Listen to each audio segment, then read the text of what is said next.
Visionaries, what's going on? Jason Osborne here with another video, and today we're talking wedding photography. I'm going to give you 8 tips that's going to help you become a better wedding photographer. Coming up.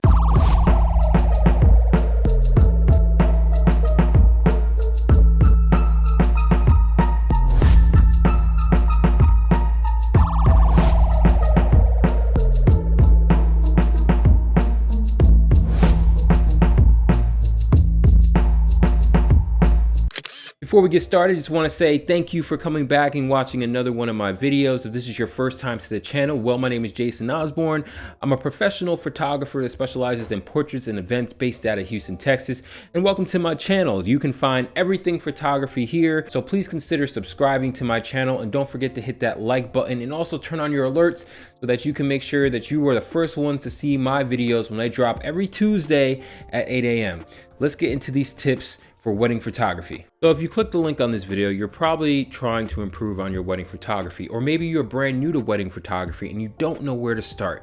I know wedding photography is very intimidating for a lot of photographers, and understandably so. I mean, it's gonna be a long day. You're probably gonna work the hardest you've ever worked with your camera before. So I'm gonna give 8 tips. Now these 8 tips are gonna go from pre-ceremony all the way down to reception, and I'm gonna hit every category to helpfully give you some things to think about and also some things to maybe improve on if you think that you might be lacking in those areas.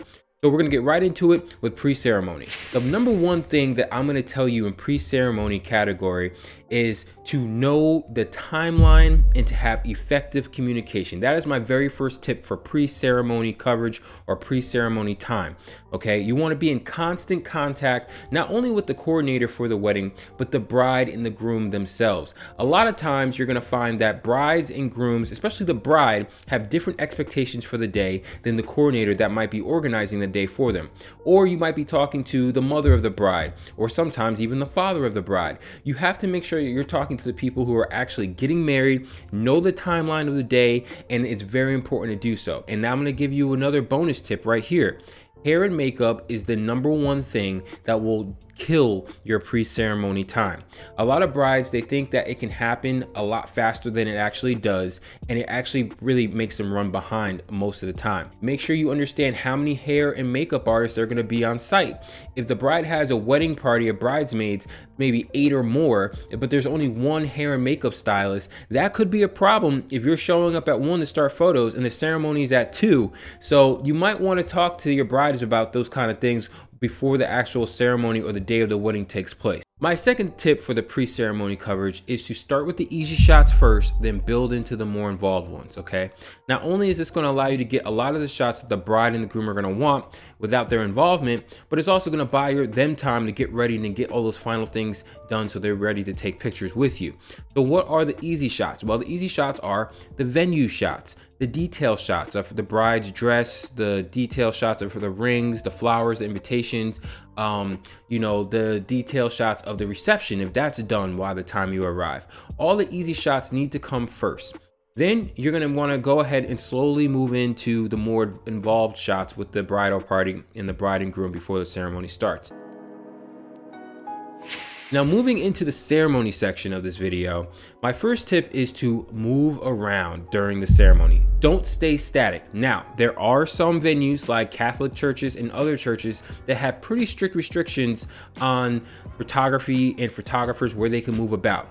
Always make sure you check with the venue to know, especially if it's during a Catholic church or a Catholic wedding, where you can and cannot go during a ceremony, because that's going to pretty much really, let you know if you're going to need to bring certain gear with you to get certain shots.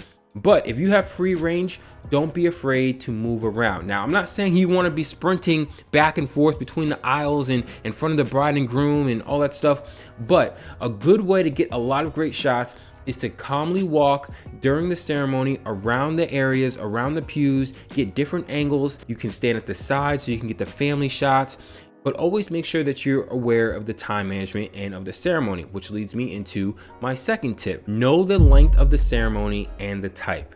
All right, there's a lot of times that's, you'll shoot a regular, average ceremony, average traditions, nothing that's out of the ordinary. But then again, you might get a ceremony that has traditions that you're not aware of, or you might not understand how long these traditions might take place during the ceremony.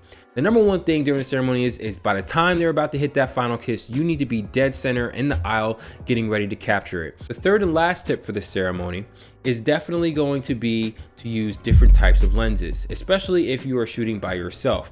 For me, I use wide and telephoto lenses during the ceremony. So, I'll have a 24-70 on my camera, basically when I'm shooting the people walking into the church or to the ceremony area, walking down the aisle.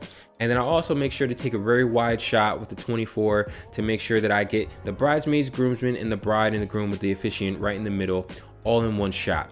Then I'll go to my 70-200 and start getting those specialty shots, the close-up shots of the bride when she's reading or hearing the vows being spoken by her groom. Close-up shots of the bridesmaids, close-up shots of the groomsmen, of the parents, the flower girls while they're standing there, the ring bearer, any little details that might give an awe moment during the ceremony. I try to capture that with the 70-200. Using both telephoto and wide-angle lenses are going to help you be able to get the kind of shots that are going to impress your clients. Now, going into the reception, the last 3 tips. So these tips aren't really so much to do with technicality, but more you just putting in the work. The first one is going to be proactive. Put yourself into the reception. Now, what do I mean by that when I say that? Well, I say, make sure that you're always looking for the next types of shots. Now, you might be tired by the time the reception hits, but you got to drink some coffee, you got to pop a Red Bull, you got to do what you got to do, because these are the kind of shots that are going to help really remind the bride and the groom of what kind of day that they had in the party and the celebration of their marriage. All right. So you want to be proactive. If you see the grandmother playing with her grandkids, don't just admire it. Run over there and take that shot so that the bride has that kind of, moment for her album. Or if you see the groom, talking to a good friend of his that he hasn't seen since, high school or college, make sure you run over there. Getting select candidates like this and being proactive is going to help you get a really great review for your services, but also add that professional touch to the deliverables to your wedding clients. So you definitely want to go ahead and be proactive, search out the shots, don't wait for the shots to come to you, and make sure you nab them when you see them.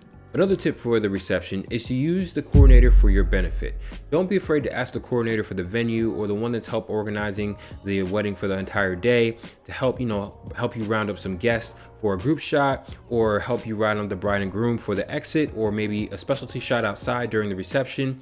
Use the coordinator. The coordinator is there to help you and help make sure that the day runs smoothly. So make sure that you go and ask the coordinator for different timeline events, the order of things if you forgot or you didn't have it written down already, which you should. But if you didn't, they're always a good person to go to if you need a reminder of what's coming up next during the reception. They're also going to be the ones that are probably going to get you fed, so you also want to make sure that you talk to them as well. Coordinators, they love great vendors and they remember them. So if you absolutely use them and they worked well with you, they're going to remember you and possibly recommend your services to other brides and grooms when they're trying to book their services at their venue. So always make sure that you pay attention to the coordinators and that you use them when you need help during the reception, because their assistance can actually go a long way. And the last tip for the reception is to put yourself in the bride and groom's shoes. If you were the one getting married, what pictures would you want during the reception? What pictures would you want to see delivered that came from the reception? You want to make sure that you're reading the temperature of the bride and groom. You're seeing the reactions. You're paying attention to who they're talking to, who they're ignoring, who they're actually happy to see, who they're just kind of happy to see, and also their energy level. As a wedding photographer, you got to make sure that they're ready to go in the entire time during the reception, so you can get some exciting shots for the exit, or maybe some exciting shots for some outside shots, or maybe some last minute shots of the bride and the groom during the reception. So you want to read the temperature of the room, make sure that, they're active, they're up and about, and that you're getting the pictures that you think that you would want or they would want, depending on the type of night it is and how everything is going. Now, granted, sometimes brides and grooms, they are totally exhausted by the time the reception hits, and they're also exhausted with the camera being pointed at them the entire day. So don't get offended if they're no longer ready to take any more pictures, or if they're just over it and they just want the night to be over. A lot of bride and grooms are ready just to go home and go to bed by the time their wedding is done. But it is not your job to tuck them in. It's your job to make sure you get these photos. So like I said, put yourselves in their shoes, and if you feel like they still have some energy, go above and beyond to get some extra shots for them, because they'll appreciate it in the end run.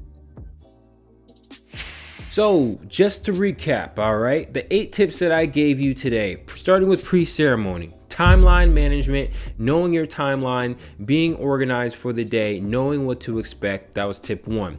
Tip 2 was starting easy with the easy shots first, then building up to the more involved one. Okay, that was tip 2.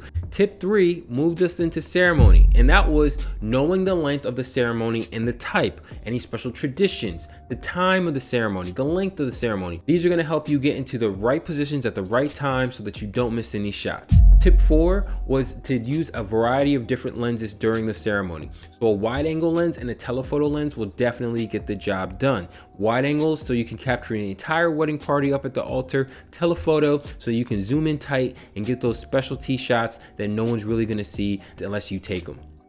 Tip 5 was to move around the ceremony. Don't stay static. Get different angles, different shots. Depending on the mobility and what the venue allows during a ceremony, you can get some really cool angles, so don't be afraid to move around. Tip 6, that moved us into the reception, and that was to be proactive. Be involved with the reception. Don't just be there in the corner standing taking pictures. Get out there. Be proactive. Actively seek out shots to get during the reception. Hey, hop in a line dance if you have to. These are things that the couple and the reception and the whole entire wedding party are going to remember, and it can go a long way with giving a good impression for your clients.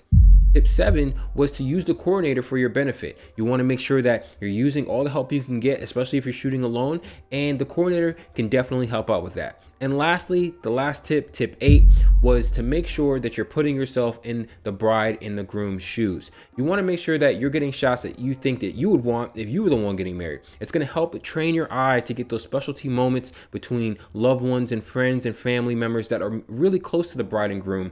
And that can also have a great impact on the way your pictures are viewed when you deliver your photos. So there you go, guys. Those are my 8 tips for wedding photography. I hope that these help you out if you are a new wedding photographer, or if you're a seasoned wedding photographer and you just need a refresher. As always, please make sure that you like, comment, and subscribe to the YouTube channel. Especially hit that like button for me if you haven't yet already. It really does a lot for the channel, and I do appreciate all the support that you guys have been giving me.